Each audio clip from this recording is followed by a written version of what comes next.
Hello everybody, let's do a quick little chat, shall we? Because yesterday and today crypto are going down, which means two things I can all but guarantee. One, there's going to be less people watching these videos, mine and everybody else's. Happens when the market goes down, less people watch.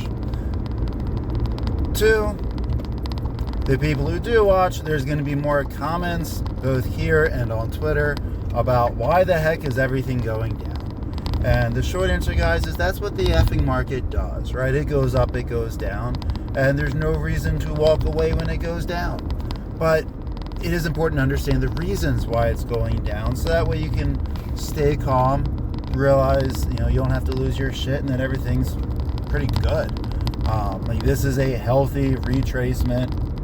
We haven't had a larger one in quite a while. I know every other day we say, and things are crashing, because we get overzealous about everything good and bad, and there's been small dips. There hasn't been a crash, right? But prepare, because there could be. I don't suspect it's going to happen right now. We've had Bitcoin, last time I looked, was down about 108,000. Ethereum was like 4,300 or so, and decent little drop on Bitcoin. But last cycle, it was either 53% drop or 57%. I forget which one. But Bitcoin dropped, let's call it 53, split down the center, because my memory's not there right now. It dropped 55% mid-cycle. And then it went up to have all-time highs. So I'm not saying that's going to happen again, but the precedent is there.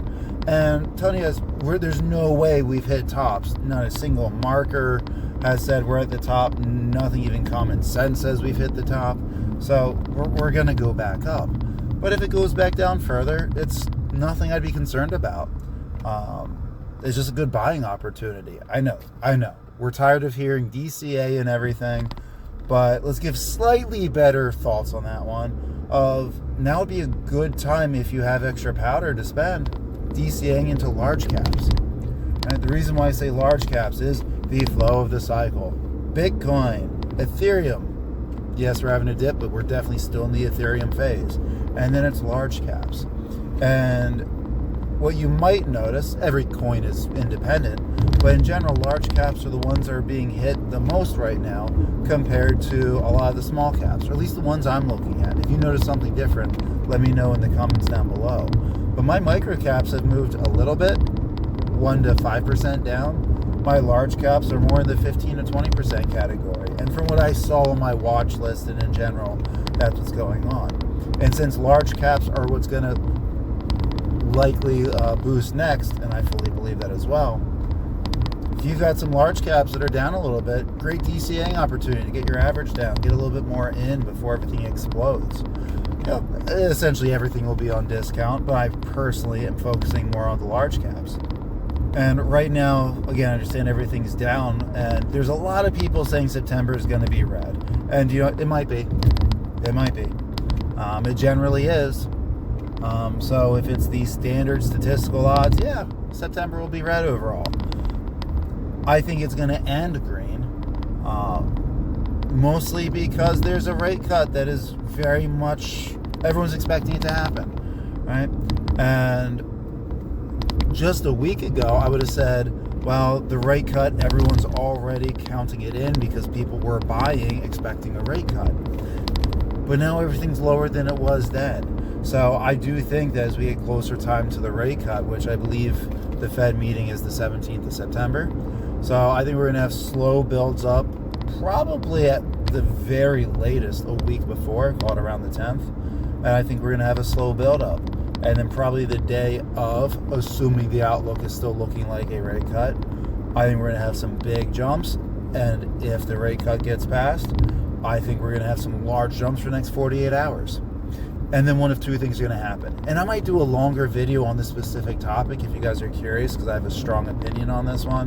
Doesn't matter if I'm right or wrong. I got a plan in either way. But one of two things are going to happen if the rate cut gets passed is it could start altcoin season. Now, I don't think that will, personally. I would love to be wrong, right? Maybe the rate cut comes in. Maybe they say it's going to be a 50 basis point instead of 25. Everyone loses their shit, buys everything. and large caps start really moving, Ethereum hits all-time highs. I know there's people who think that is going to happen. I think there's a lesser chance of that, but I'm on board. Let that happen, right? What I think is more likely to happen is that it's going to be a buy the rumor, sell the news event, and we're going to end up with higher lows. Meaning, we're all expecting a rate cut, and when it looks more likely that we're going to have one, people are going to start buying, expecting a rate cut. We'll get the rate cut. More people will buy, it's going to go up.